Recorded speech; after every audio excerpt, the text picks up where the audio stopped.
tenzende tungamire mukati mezviedzo mananda andibata ndimwino dombo ndiwike ndimwimu tungamire tenzende tungamire semana onyaradzwa unganyaradzwe nyanza mananda anomunzwa kana matinyarara emwete tenzi wenyanza tenzinde tungamire apo ndasvika nyanza mananda vondishisa andichienda zororo ndotsamira kune mwenga andinzwe imwi moti ndinokutumamira. Kwazivai vateereri, tinomuchingamidzai kuchirongwa The Second Coming of Christ chamunopiwa naPastor Gift Rhodzi vekuNorth Zimbabwe Conference of the Seventh-day Adventist Church pamwe chete naPastor Caston Betera vekuEast Zimbabwe Conference of the Seventh-day Adventist Church. Mustudio nhasi tina Proclaim Rhodzi, ndiye ari kutiisira musign language. Mufundisi kwazivai vateereri. Tokuchingamidzai vateereri kuchirongwa chedu The Second Coming of Christ. Toda kutenda musoro wedu wenyaya watiinawo nhasi unotiwo ko nyaya yezvikwambo pastor. Ko nyaya yezvikwambo pastor. Mibvunzo kairi kubva kwani. Hanzi neumwe muteereri makaita zvenyu nechidzidzo chengozi. Right. Ko kana isiri ngozi mufundisi mumusha muine hama ine chikwambo. Okay. Chichitopedza vanhu zvamuri kutoona. Okay. Pamwe pacho akanochitora netawo nacho asi chiri kuramba kuenda. Nditozvona saka ndobvunzo wakauya saka wazoti konya yezvikwambo pastor. Saka muteereri kauti hatitrai kupinda mupfungwa dzemuteereri pastor. Chichuda kuitwa pachidzidzo. Chiruda pachidzidzo apa zvakakosha kuti zvibude pachena kuti chikwambo chinombove chii. Zviri muhere mubhaibheri zvezvikwambo? Muchaona patinenge tichifamba nehurukuro yedu. Okay. Pane zvinobuda mukukurukura kwatichaita. Okay, pastor. Uyewo kuti vanenge vawirwa nedambudziko racho vangaita sei. Okay. Nenyaya sekutaura kwaita muteereri kuti zvishuwa mutoona kuti musha uri kutopera. Pamwe pacho akanochitora hachachida anetawo nacho. Okay. Saka angabatsirwe sei. Okay. Saka regai tipinde mubhaibheri. Toda kunotangira kuna zvakazarurwa chapter 12 verse 7 kuenda pana 9 neverse 12. Zvakazarurwa 12 verse 7 kuenda pa 9. Zvinokurwa kwakavapo kudenga, Mikaeri nevatumwa vake vakarwa neshato. Shato ikarwa ina vatumwa vayo, vakasakunda nenzvimbo yavo haina kuzowanikwa kudenga. Zvino shato huru yakakandirwa pasi, iyo nyoka yekare inonzi Diabhorosi, naSatani munyengeri wenyika yose. Yakakandirwa panyika navatumwa vayo, vakakandirwa pasi pamwe chete nayo. Saka farai kudenga nemi munogarako, mune nhamo imi nyika negungwa, nekuti mweya wakaipa wakaburukira kwamuri, akatsamwa kwazvo, nekuti unoziva kuti uchine nguva duku. Right. Ndima iyi takaiverenga kakawanda. Yes. Iri kuburitsa pachena mufundisi kuti kune hondo yakatangira kudenga. Ichirwiwa pakati paKristu naSatani. Yes. Satani akakundwa kudenga, akadzingirwa pano pasi. Yes. Saka hondo iyi haina kuperera kudenga. Iri kuenderera mberi chero nepano pasi. Yes. Right. Hande kuna Isaiah 14 verse 12 kuenda pa 14. Isaiah 14 verse 12 kusvika pa 14. Haiwa waseiko uchibva kudenga iwe nyama sase, iwe mwanakomana wamambakwedza, wakandwa seiko pasi, iwe wokuwisira marudzi pasi. Iwe wakati mumwoyo mako, ndichakwira kudenga, ndichakwiridza chigaro changu choushe kumusoro kwenyeredzi dzaMwari, ndichagara pamusoro pegomo reungano, pamigumo yemativi okumusoro, ndichakwira kumusoro kwemakore, ndichazvienzanisa nokumusoro-soro. Panapa pari kuratidza kuti hondo iyi chairwirwa Yes. Ndechekuti azove Satani achiri ngirozi achitungamira ngirozi dzaMwari akapindwa nepfungwa yekuda kunamatwa. Ndo paari kuti ndoda kuinzana naMwari. Kwaye kuinzana kwekuda kunamatwa. Saka chiri kurwirwa apa kutsvaga kunamatwa. Saka kudenga akakundwa, but ari pano pasi ari kungoenda mberi nehondo yekuda kunamatwa. Anoda kunamatwa. Andito pabata. Saka rega tinzwe pana vaRoma pane dzimwe pfungwa dzinotidzo saka asapa akatoruzaka because hakuna vanhu vakawanda vari kumbomunamata. Ndaida kutokuudza yangu ipapo, but muri kutopataura asi muri kupataura ndisapataure. Because zvandodaidza kureyaka ndezvekuti pfungwa yekuti Satani anoda kunamatwa yashoma vateereri, pakuti vanomunamata of course vatinotaura masatanist vatoriko. Ndakanzwa vamwe vakutotanga machechi avo anotonzi ndekunamata Satani, but hazvizi zvinhu zvekuti tingati achire contending force. Haisi nyaya yekuti tingabva tati anechi ndikuedza kureva kuti vanenge vachinzi masatanist acho as compared kumaKristu. Haisi nyaya yekuti tingati kukwikwidzana kwacho kuchiripo. Waisa hako kachirungu kasitoreka asi mira uone kuti kuna vanhu vazhinji vanofunga kuti vanonamata Satani vashoma, but rega unzwe Bhaibheri richiisa pachena. Verenga vaRoma 6:16 unzwe. Romans 6:16. Hamuzivi here kuti uyo wamunozvipa kwaari kuti muve varanda vake kumuteerera, kuti muri varanda vaiye wamunoteerera. Bhaibheri riri kuisa pachena kuti chinonzi kunamata kuteerera. Waunenge wateerera ndiye wawanamata.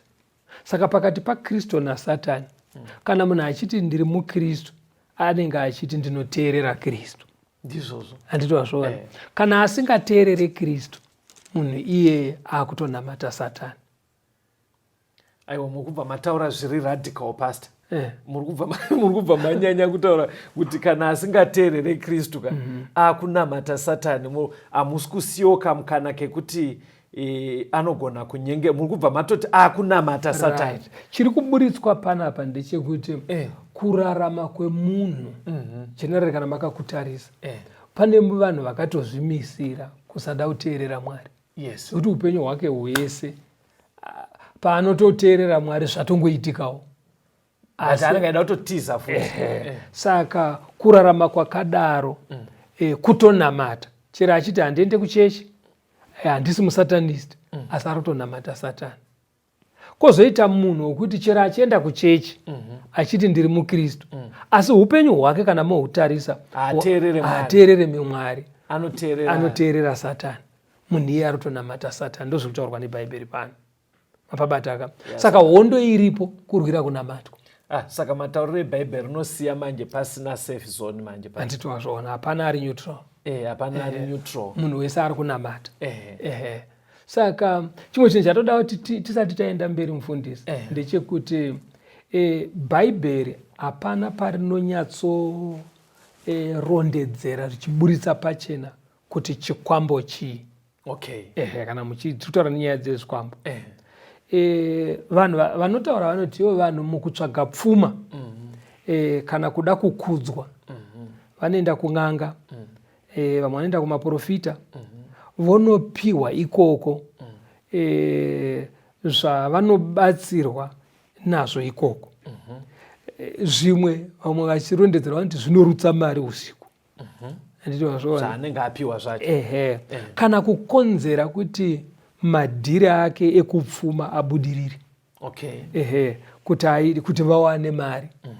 Pamwe pacho kuti vawane hukuru hwavanenge vachida. Power.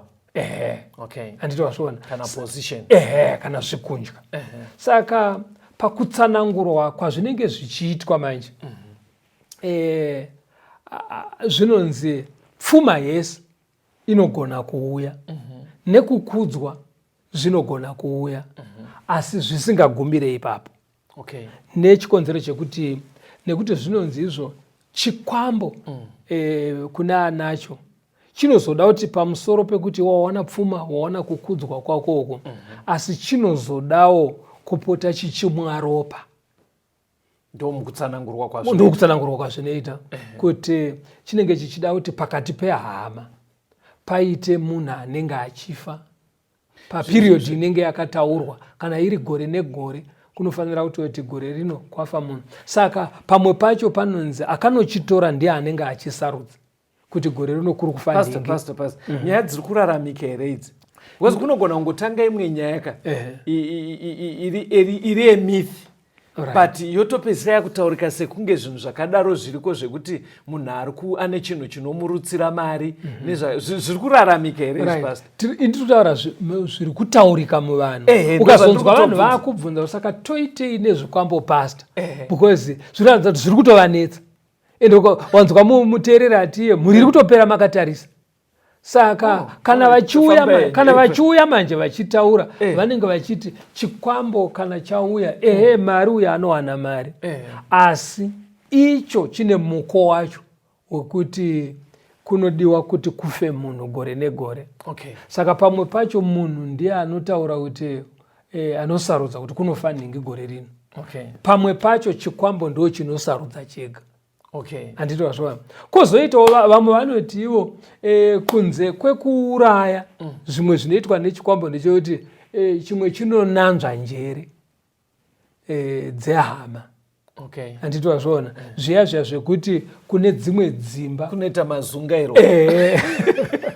chanonanzva njere dzavo.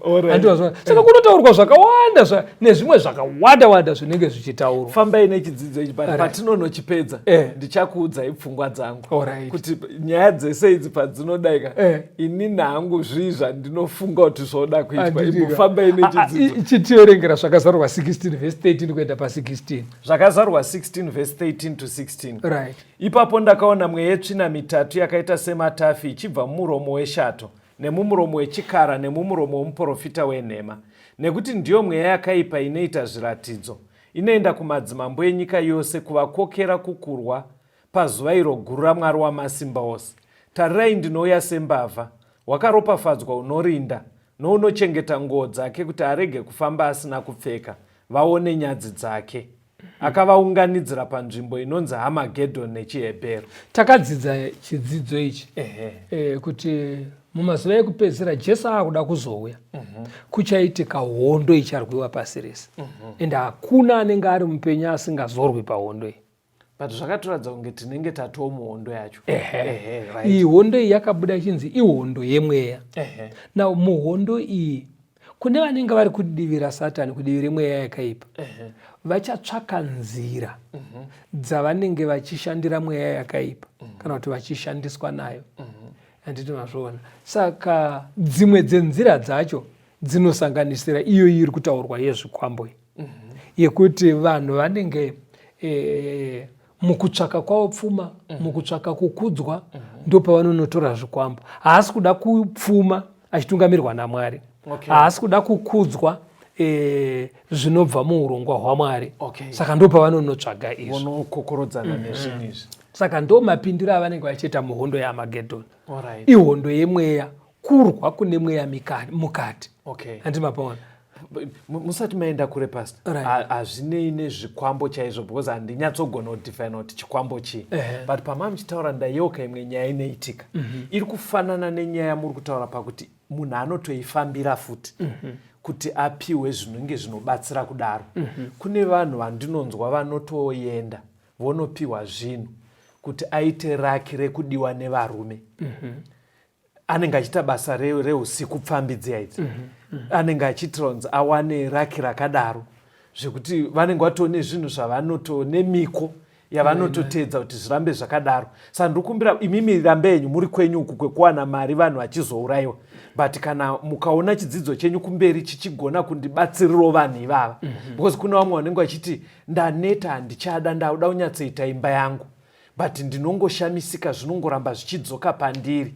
Woti zvakatanga sei okuudza manje nhoroondo yekuti ndo mafambiro azvakaita kusvika ndapiwa chakati but ina handichada zviri pandiri zvinoitika izvi, zvakutonditambudza even kwandakaroorwa, ndakuda kuti ndive munhu kwaye.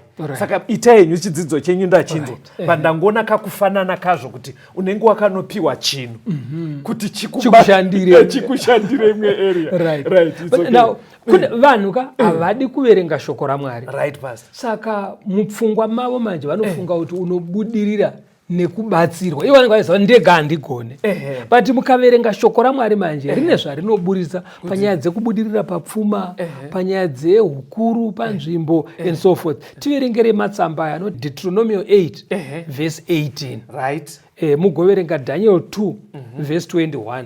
Mugoverenga Deuteronomy 28 verse 2 kuenda pa7. Tisati tanzwa kambo. Deuteronomy 8 verse 18. Asi unofanira kurangarira Jehovha Mwari wako, nekuti ndiye anokupa simba rekufuma, kuti asimbise sungano yake yaakapikira madzibaba ako, sezvaanoita nhasi. Daniel 2 verse 21.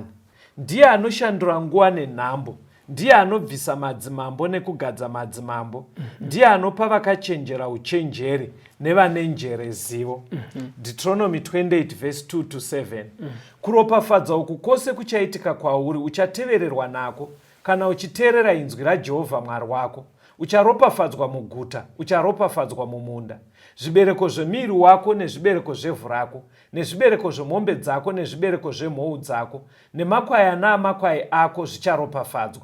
Dengu rako nemudziyo wako wokukanyira chingwa zvicharopafadzwa. Ucharopafadzwa kana uchipinda, ucharopafadzwa kana uchibuda.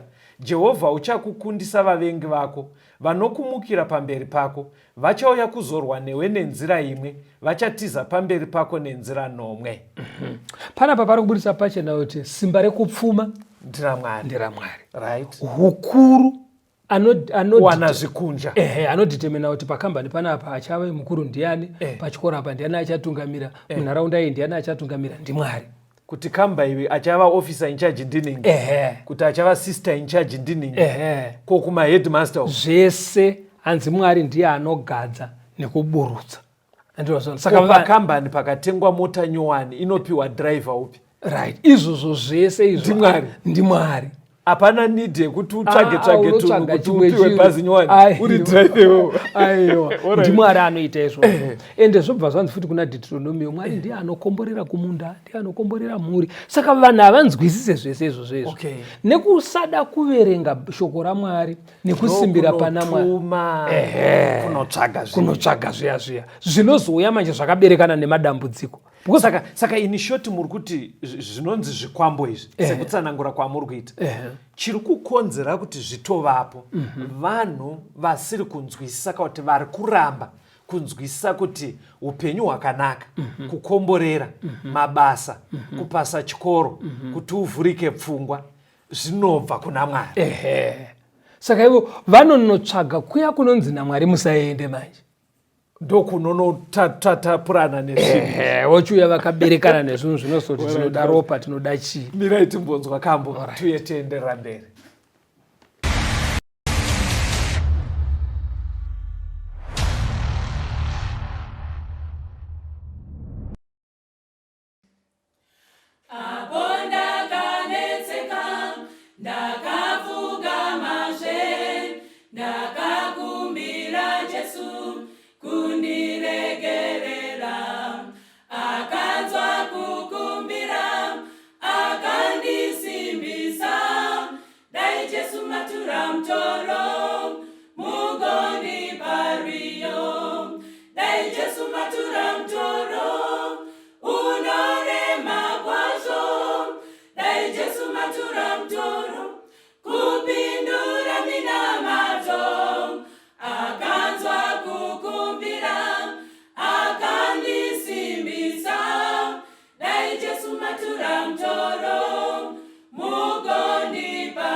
chiuya, tiende kumusha.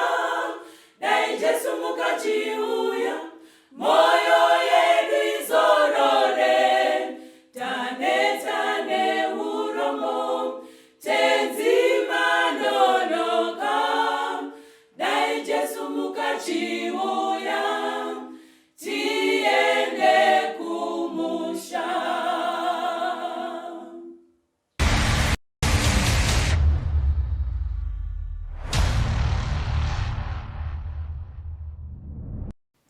Tinomuchingamidza vateereri tichienderera mberi neuruguru yedu kunyaya yezvikwambo pastor.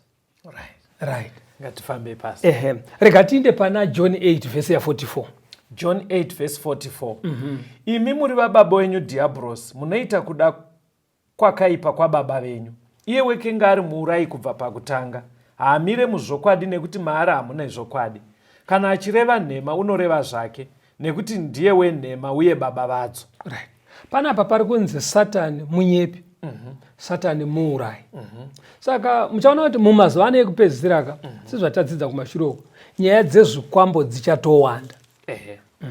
But pamwe pachoka hama yenyu inenge isina kana chaiinacho. Mukuti ndirikati munhu anenge asitori nachikwambo, asi nekuti Satani munyepi, ari muurai. Iye ndaida kutozokubvunza kuti munenge manzwa nani kuti uyu ane chikwambo. Ndaida kutozobvunza baba. Ane kwavanotozviudzwa. Saka pamwe pacho hama inenge isina chaiinacho.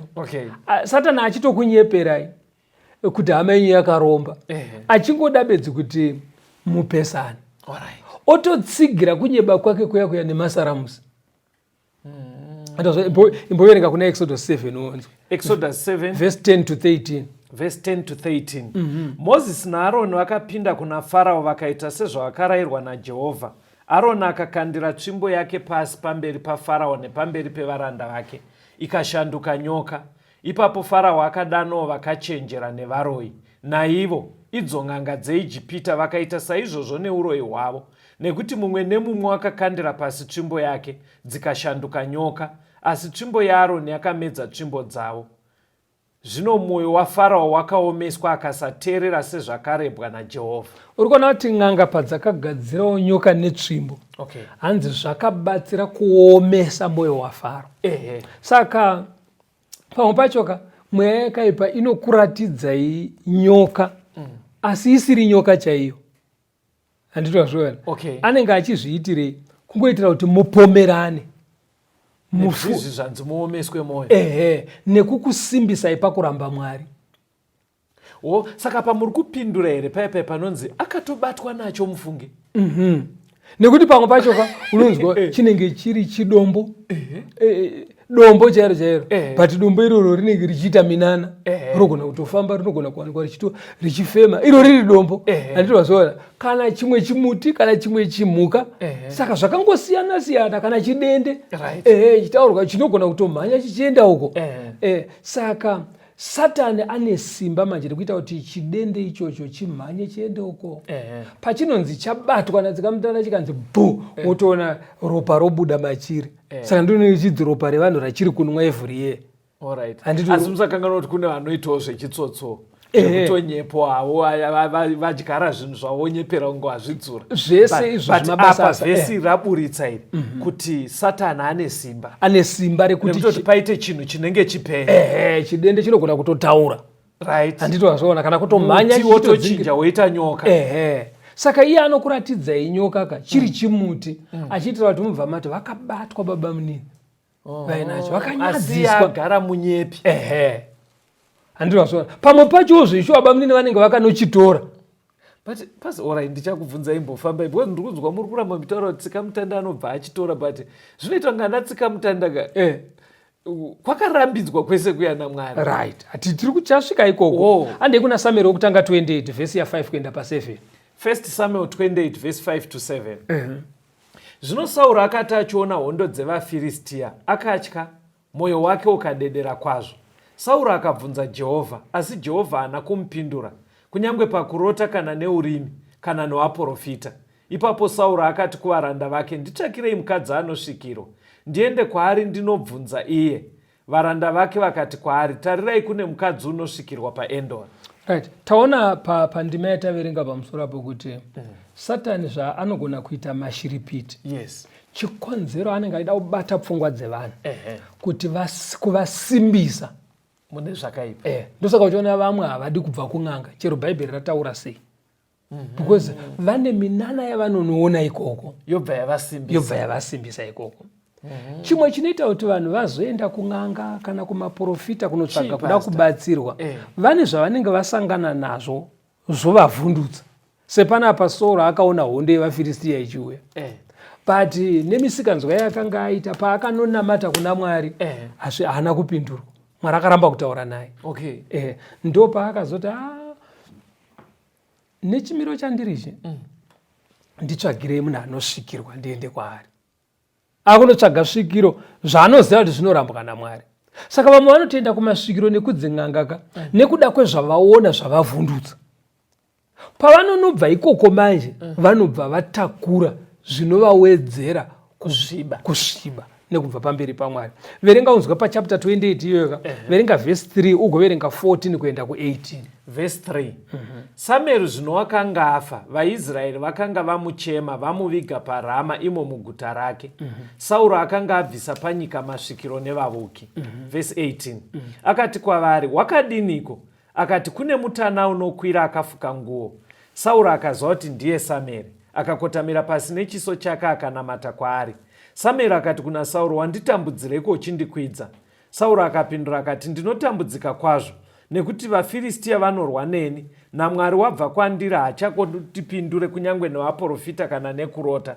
Naizvozvo ndakudana imi kuti mundizivise zvandinofanira kuita. Samueri akati, unondibvunzirei ini? Jehovha zvaakabva kwauri akava muvengi wako. Jehovha wakazviitira izvo zvaakataura neni. Jehovha akabvarura ushe pamaoko ake akahupa mumwe wokwako, iye Dhavhidhi, nekuti hauna kuteerera inzwi raJehovha, hauna kuitira vaAmareki nekutsamwa kwake kukuru. Naizvozvo Jehovha wakakuitira chinhu ichi nhasi. Uri kuona kuti Saul akanga atosiya aviga Samuel. Yes. But aenda kusvikiro kuendori, anononzi ndokukwidzirani odaidzira kwa Samuel waakasiya aviga. Handiri kuonaka.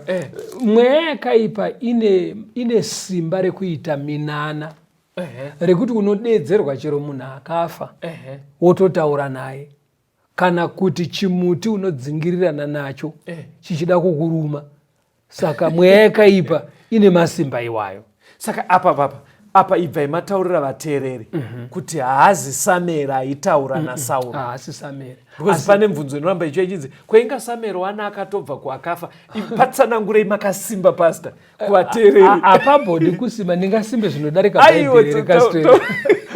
Bhaibheri rinonyatsisa pachena vateereri kuti munhu kana afa haachina chaachaziva. Akanotaura naSaul kuendori anga asiri Samueri muprofita. Right. Aiwa, asi kuti wanga uri mweya wakaipa wakabuda nemusvikiro. Right. Madhimoni akataura nenzwi rani raSamueri. Thank you, Pastor. Ende pamunoenda ikoko kun'anga nekumasvikiroko, chimwe chinhu chamunonosangana nacho kune vanovukava. Vanonokuumbirai nyaya dzinoita kuti mupedzisire makupomerana kufungirana paukama hwenyu musisawirirana. Because ende munoona Satani anosanganisa tuchokwadi nendema, because akanzi Mwari abvisa ushe kwauri aupa kune umwe wako, ende zvishuwawo Mwari angapa ushe kuna Dhavhidhi. Saka pamunoenda kun'anga nekumaprofita munonoudzwa tumwe twakazanganiswa netuchokwadi, asi mobva ikoko maakuvengana. Munobva maakuvengana. Handiti wazvoonaka. Saka regai tisiye izvo zvezvo tiende pane chimwe chikamu, pane imwe pfungwa yandoda kuti ijeke. Alright. Verengai Luka 13 verse 11 kuenda pa16. Luke 13 verse 11 kusvika pa verse 11 na16. Zvinotarira kwaivapo mukadzi waive nemweya weurwere makore ane 17. Wakanga akafunyama asingatongogone kusimuka. Zvino mukadzi uyu mwanasikana waAbhurahamu wakanga asungwa naSatani makore ane 17.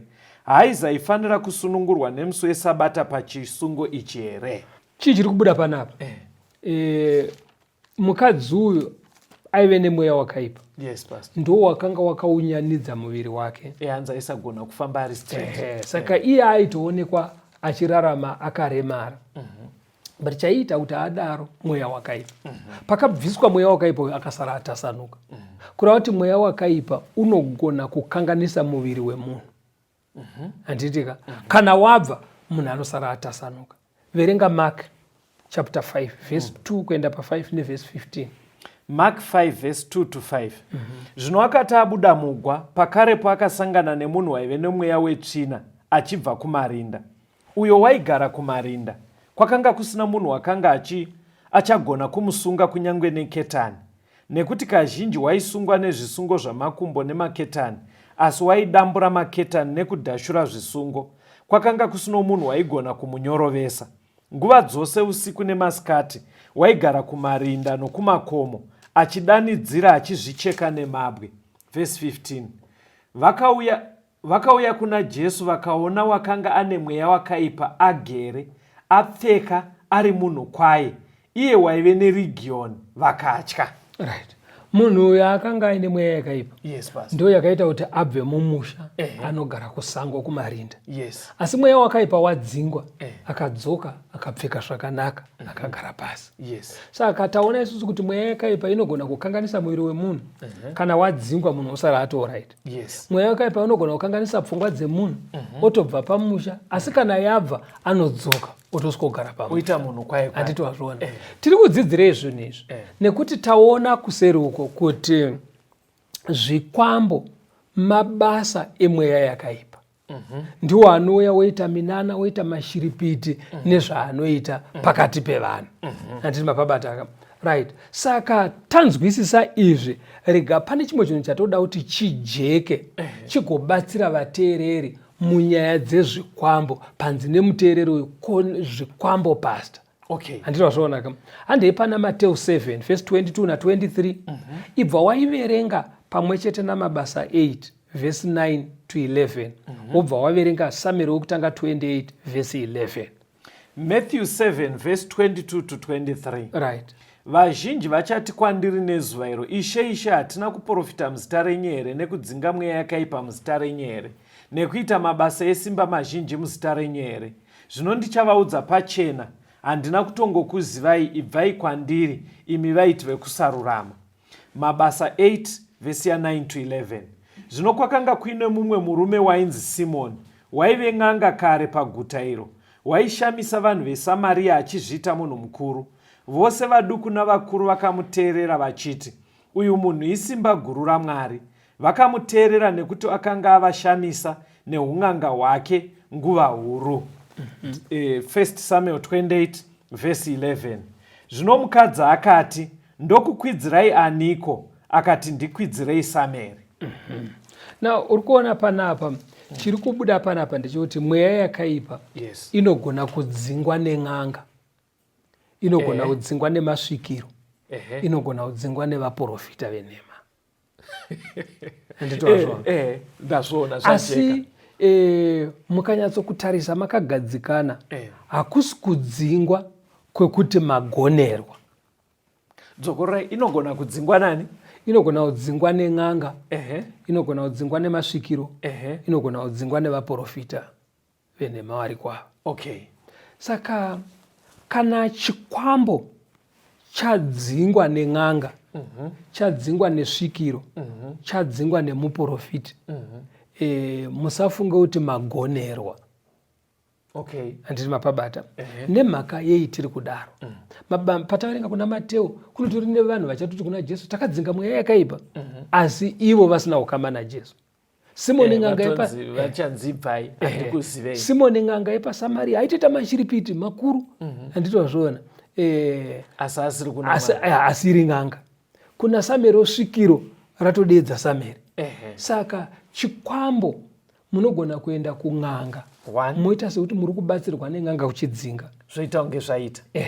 Mugona kunobatsirwa nesvikiro kuti chiende, mugona kubatsirwa nemuprofita. Inzwa pana Deuteronomy 18. Mirai pastor, ndoda kubva ndaita mubvunzo, ndoverenga chop. Muzondibatsirawo pamubvunzo uyu pamwe zvinokavhika. Unenge uchinzi munobatsira here? maunzwa munobatsira ndikungoedza kufunga ndofunga dzine dziri nyaya idzi kuti tione kuti vanhu vodii, because ndaona kuti kubatsira kana ng'anga ichibatsira, muprofita achibatsira, nesvikiro richibatsira, pamubvunzo ndogara ndichibvunzwa kuti nai munobatsira here kana kuti kushandira kana kuti kushandira. Deuteronomy 18 verse 10 kuenda pa12. Pakati pako hapafaniri kuwanikwa munhu anopinza mwanakomana wake kana mwanasikana wake mumoto, kana anovuka, kana anotenda mashura, kana anoita mazango, kana muroyi, kana ng'anga, kana anobvunza masvikiro, kana muvuki, kana anobvunza vakafa, nekuti vose vanoita zvinhu izvi vanonyangadza Jehovha. Saka pana pari kubuda kuti ng'anga, svikiro, vavuki nevavuki, varoyi, kubvunza vakafa, itimu rimwe chete. Saka imimi pamunoti kwauya ng'anga kuzobvisa chikwambo, kana kuti kwauya svikiro, kana kuti tsikamutanda auya, bhaibheri riri kuisa pachena kuti vanhu ava itimu rimwe chete. Saka zvinoitika manje pamunoti imimi chikwambo chabviswa, chikwambo kana manzwisa kuti mweya wakaipa uri kuita zvinhu izvi, saka ng'anga youya iine mweya wakaipa, vese ikembi imwe chete, vari kubva kukembi wanika. Saka zvinosvikoitika manje ndezvekuti vanosvikotaurirana kuti shamwari chibva pane uyu, chibva uende pamwe. Zvinoitirwei? Zvinoitirwa kuti imimi murambe makabatwa mumusungo waSatani. Muri ikoko kuti muri kukembi isiri. Anditi wazviona chikwambo chaita sechabva, but kana mukasara muri loyal kung'anga, kusvikiro kana kumuvuki uyu, hapana kwamaenda, muri kungotenderera mupadhoki imwe chete, ende padhoki nemagumo ekugehena. Anditi wazviona. Alright, ndoda kuti musikotangira papfungwa iyi, miraiti mbonzwa kambo.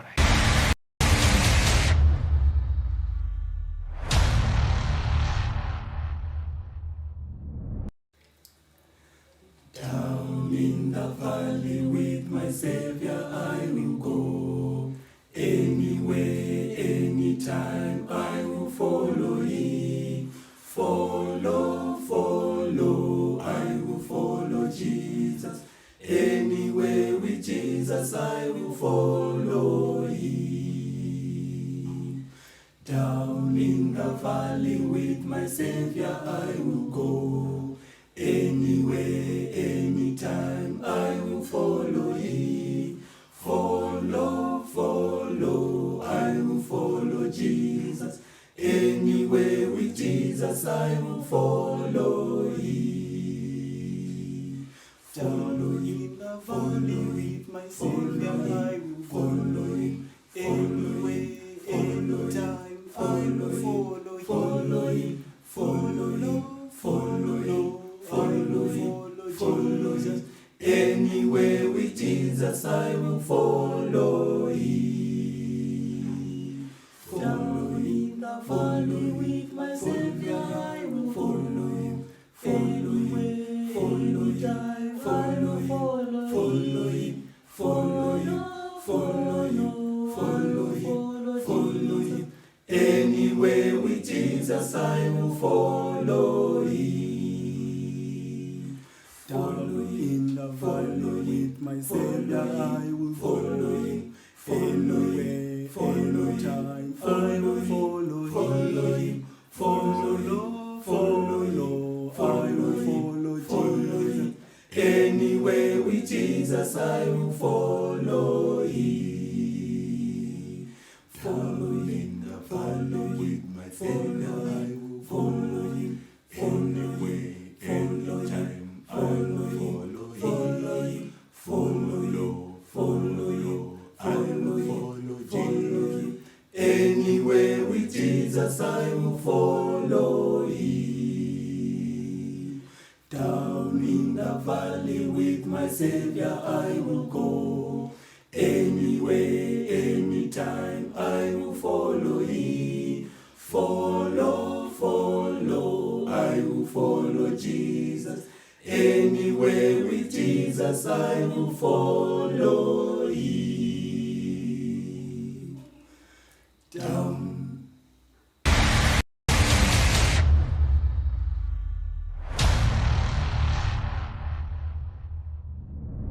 Tinomuchingamidzai vateereri tichienderera mberi nehurukuro yedu.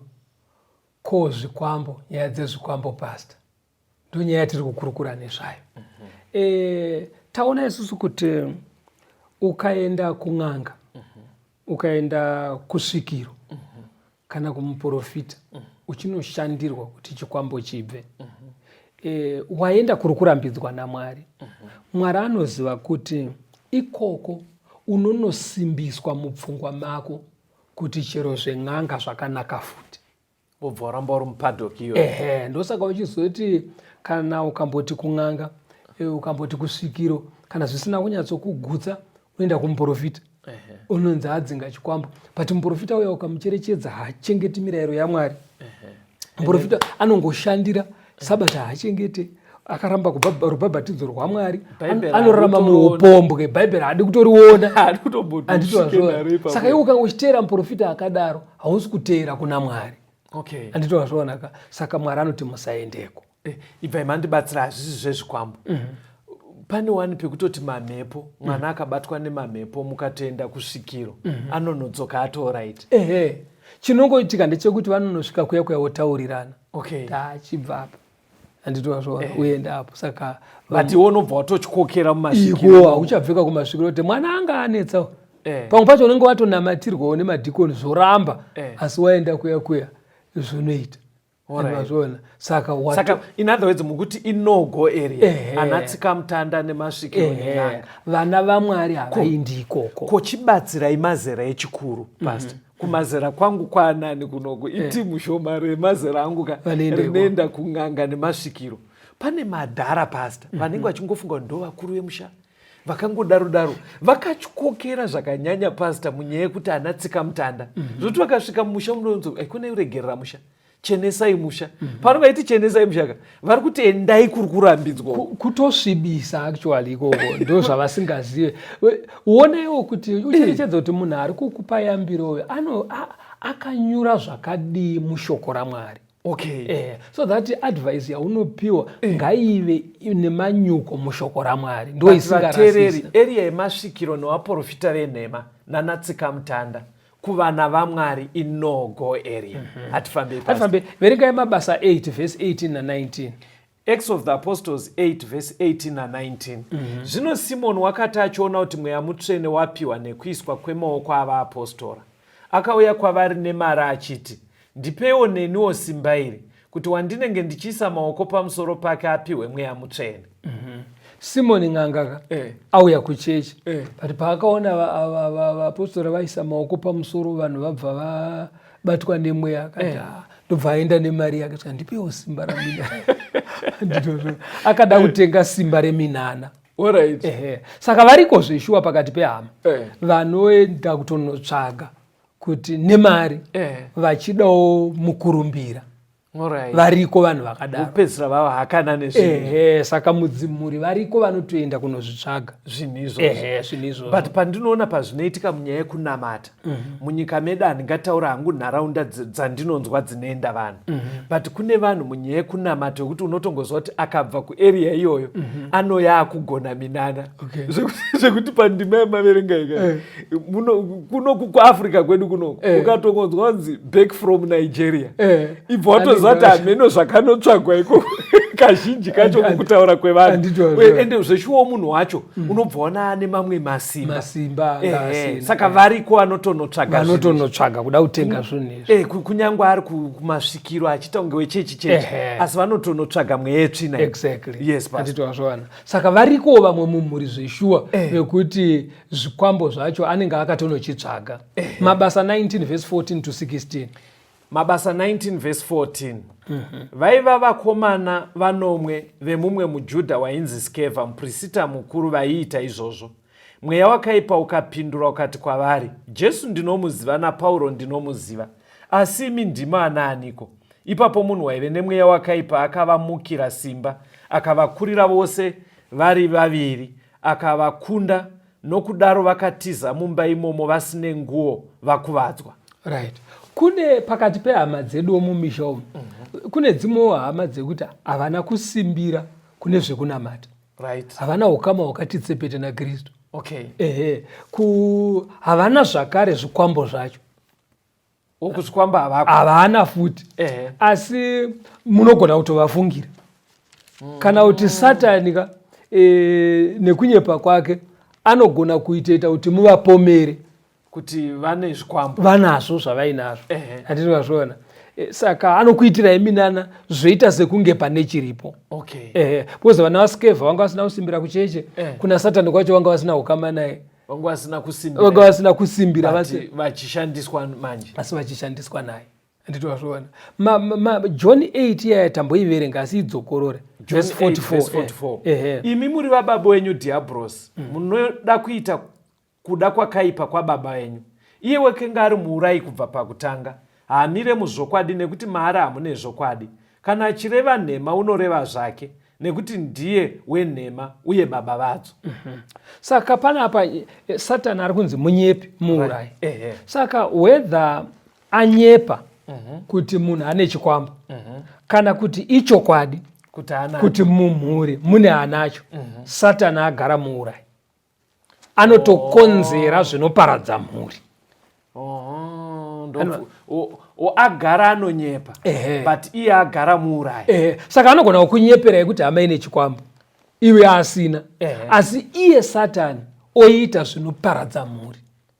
Kana kuti anogona kukutaurirai paine andotori nacho, because anacho uyo ari kushandiswa futi naiye Satani. Alright. Saka anogona kukuudzai kuti mwedzi unouya pana muri kufiwa. Pobva patofiwa. Because baba munini vane chikwambo. Baba munini vane chikwambo. Saka anyepera baba munini kuti vane chikwambo. But pakabva pafiwa iye agara muurai. Right. Handiti wazviona.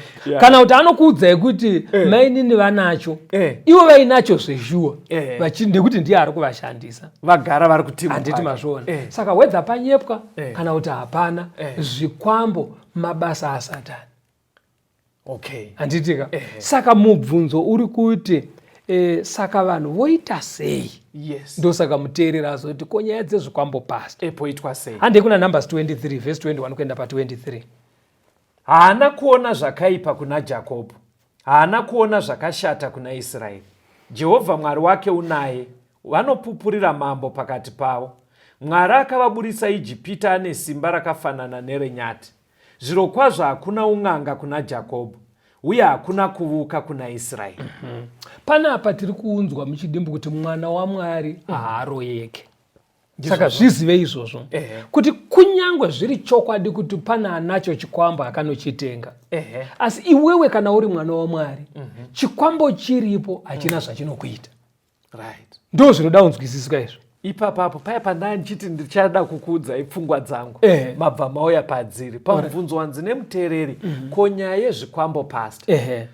Inini ndisina kumbogadzira chidzidzo ichi zvandaigona kupindura ndichita. Ndaigona kungoti zvikwambo zvinhu zvinomanufactwa kuteritori kwaSatani, zvowanikwa mukurarama kwevanhu.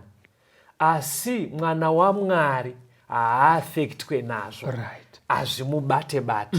Ndo mapinduro andaingoita. Saka wariyo ine vateereri vedu yekuti tiri kutopera takatarisa. Kwandiri ndisinga-accuse, nganditaure ndirini because imi magadzira chidzidzo maybe muri kutaura nevateereri vedu. Ndiri inini, hapana need yekutotya. Kutya uko kwandiri kune kwakutonongedzera kuti ndofunga vanhu vari kuuyisa mibvunzo iyi, ukamawo hweduwo muna Mwari, ndofunga hauna kuita zvakanaka. But handisi kuaccuse kudaro. Kuti chiri kuzoita kuti zvikwambo zvikwanise kubata zviine simba mumhuri. Muri iri muna Mwari, Bhaibheri rinoti hairoyeke. Saka unozonzwa kuti pastor, mainini ndo vakatonobatwa. But kwavanobatwa ndekupi? NeBhaibheri here. Ona kuti aiwa zvina mavhesi kuti mainini vane chikwambo, asi vakanozvitora kun'anga, kusvikiro kana kumuvuki. Kunonzi naMwari musaende. Saka imi kana maenda ikoko manje, munodzoka maakubhirivha n'anga, maakutenda svikiro, maakutenda muvuki, kudarika kutenda Mwari anoti hamuroyeke. Ndosaka vachizoroyeka manje. ndosaka vachizoroheka kavana. I know muri kufamba.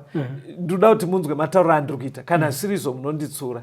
Ndikati kuvateereri vari kunyatsoda kushingairira kuita ukama naMwari panziko nyaya yezvikwambo pastor. Ndobva ndati just ignore. Ndine ndanyanyorasika here. Because pano panenge pari kubata vanhu kakudhonzwa attention vovhunduka. Muri kunzwa here? Pavanovhunduka ndo pavari kuenda kumasvikiro neng'anga. Right.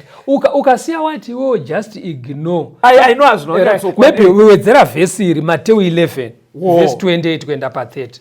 Matthew 11 verse 28 to 30. Uyai kwandiri mose makaneta makaremerwa. Ini ndichakuzorodzai. Muise joko rangu pamusoro penyu mudzidze kwandiri nekuti ndiri munyoro ndine mwoyo unozvininipisa kuti muwane zororo pamweya yenyu. Thank you. Anditi wazvona kungoignore usiri pana Jesu hausi safe. Because ung'anga uya nemamhepo anotumirwa aya zvinoishanda pauri. Right. Why? Because zvikwambo zviriko zveshuwa. Umwe anogona kunga akanochitenga. Ngatinzwise kuti chikwamboka mabasa aSatani. Exactly. Mashiripiti ari kuitwa naSatani. Zvinogona kuzobuda sechimhuka, kugona kubuda sechimwewo chunhu. Right. Anditi wazvonaka. Zvimwe zvacho zvakanotengwa nehama dzenyu vachidawo hukuru vachida kupfuma. Pamwe pacho kungopomerwa naSatani kuti muvengane. Anditi wazvona. Saka whether anacho zvedi kana kuti kunyeperwa chikwambo chinokupedzai. Anditi wazvona because ndiSatani. Right. Saka imimi basa renyu manje harisi rekunotsvaga kuti pane anacho here zveshuwa. Aiwa harisiro basa renyu. Because mukada kuzvitsvaga makuenda kuvaprofita. Anditi wazvonaka. Hamusi kutsvaga mubhaibheri muri kunotsvaga kuri kurambidzwa naMwari. Saka chinodiwa manje ndechekuti imimi uyai kuna Jesu. Manzwisisa kuti uyu ndiSatani watiri kudhira naye. Ndandisa say mati kungoignore is not enough. Right. Maybe ndichisa parutivi mbichana aisiye zvikwambo. Toti munhu anotori neshai rekuroya. Right. Kana rezvechifambire ndechitaura akatotemerwa nyora. Right. Zvechiwa ndikangomuti just ignore azvibatsire because usiku hwese anongokaruka atomuka. Akuenda akutoenda. Anongokaruka akuda kutongoita chipfambi chiya. Saka maybe kutika asadzokere kuda kunobviswa simba riya riri panyora kung'anga. But auye kuna Jesu. Right. Ndofunga ndomanzwisira anofanira kuuya kuna Jesu. Handiti wazvonaka. Iye muroi wacho kana kuti uyo akanotora chikwambo uyu aneta nacho uyu. Ndosaka Jesu kuti kana maneta uyai kwandiri ndinokuzorodzai. Muri kugutsikana kuti zvinhu hazvichaite. Endana chikwambo chacho kunani? Kuna Jesu. Vanoramba vachiti pastor nguva dziri kufamba kuvanoramba vachiti chinofanira kutonodzoserwa chakanowanikwa kuMozambique kana kuNamibia. Right. Chavasinganzwisise ndechekuti anongori masaramusi. Anditi wazvona Satani haazosara because waenda kunyanza. Aiwa. Satani anosara kana wauya kuna Jesu. Saka even wakanochipiwa kuMozambique kana imwe nyika hatisi kuti zvinobva kuMozambique kana imwe nyika uri kunoku problem iyi kana usadi wakuda upenyu uri right hapana need yekudzokera kuMozambique. Hapana need yekukwira bhazi. Unouya kuna Jesu. Aiwa. Saka Bible rinorerutsira verenga John 6 unzwe verse 25 kuenda pa29. John 6:25 to 29. Zvino akati vamuwana mhiri kwegungwa vakati kwaari, Rabhi mauya pano rini? Jesu akavapindura akati, zvirokwazvo ndinoti kwamuri, hamunditsvagi nekuti makaona zviratidzo, asi nekuti makadya zvingwa mukaguta. Musabatire zvekudya zvinopera, asi zvekudya zvinogara kuupenyu husingaperi, zvamuchapiwa neMwanakomana woMunhu, nekuti Baba Mwari vakaisa chisimbiso kwaari. Zvino akati kwavari, tichaiteiko kuti tibate mabasa aMwari? Jesu akapindura akati kwavari, basa raMwari ndiro kuti mutende kuna iye waakatuma. Kune vanhu vanoenda kuchechi. Jesu ari kutsiura vanhu ava kuti mimi hamusi kuuya ndekuti muda kunamata imi. Hamusi kunditeera ndamuri kuda upenyu husingaperi. Muri kuda chingwa chamakadya nezuro. Kuzi anga avafidha nezuro wacho. Saka kune vanhu vanoenda kumachechi kwete kunonamata kuti vaone upenyu husingaperi, asi kuda kundoshandirwa. Machechi mazhinji akazara nevanhu vari kuda kubatsirwa asi havasi kuda Mwari wacho. Saka Jesu, Bhaibheri riri kuti uyai kuna Jesu zvekutsvaga upenyu husingaperi. Kana matendeuka mazvipira kuna Jesu, mazvimisira kufamba sezvinotaura shoko rake, ipapo Jesu anosvikogara mamuri. Kana agara mamuri, chikwambo chapera simba. ndokudzingwa kwechikwambo, ndokudzingwa kwechikwambo. Saka hazvidi kushandirwa. Aiwa, pandoti kushandirwa kuti munhu anouya kwandiri woti wabetera saka chindiitira iwo. Aiwa, unoenda kuna Jesu, zvipire kwaari nemwoyo wako wese, wozvimisira kutera dzidziso dziri kubva mubhaibheri idzi. Kana wadaro, Jesu ndiye anoziva kuti anodzinga sei. Tsimbidzira apa, hazvidi here kudzokera kun'anga kwamakanopiwa moita mudungwe wevanhu monzi kwanzi muri kuhwedza guruve kana kuchipinge, kuda kunodzosera. Muri kuenda kuna Satani kunoti takuda kumusiya. Unogona kunzwa nyaya dzekunzi vanhu vakaita mudungwe kudzokera kuchipinge kana imwe nzvimbo vachinzi hanzi kuti zvipere. Aiwa, itai mudungwe kuenda kuna Jesu, kutodzimaidzwa ikoko. Ende kana maenda kuna Jesu, verenga vhesi iri tivhare nyaya yedu. 2 Timothy 1:7 inoti kudii? Nekuti Mwari haana kutipa mweya wekutya, asi wesimba newerudo newekuzvidzora. Kana waenda kuna Jesu, kutya kunopera. Ndokunonotsvagisa zvikwambo. Ndokunoita kuti vanhu vanetseke mumusha. Ende kuna Deuteronomy 2:25 Mwari anototaura kuti ndichaisa kutya muvavengi venyu. Handiti wazvionaka? Saka Mwari anotoisa kutya. Pane zvimwe zvinhu zvaanoparadza, dzingaa hosha, angave madambudziko, Mwari anoparadza nenzira dzake iye kana mauya kwaari. 30 seconds pastor. Right.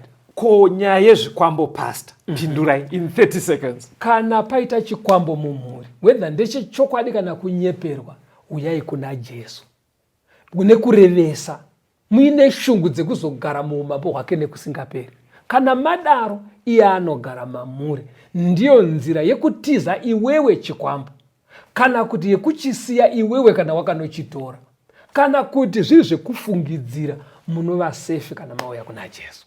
Ipai vateereri vedu namba pastor, vayeuchidzei, tivape malinki, vapinde mumawhatsapp groups atiri kutumira zvimwe zvidzidzo zvakada kudai. Right, vanogona kuenda pamawhatsapp, tibatei panhamba idzi, tokupinzai mumagurupu mamunogona kuramba muchiwana zvidzidzo izvi zvinokubatsirai.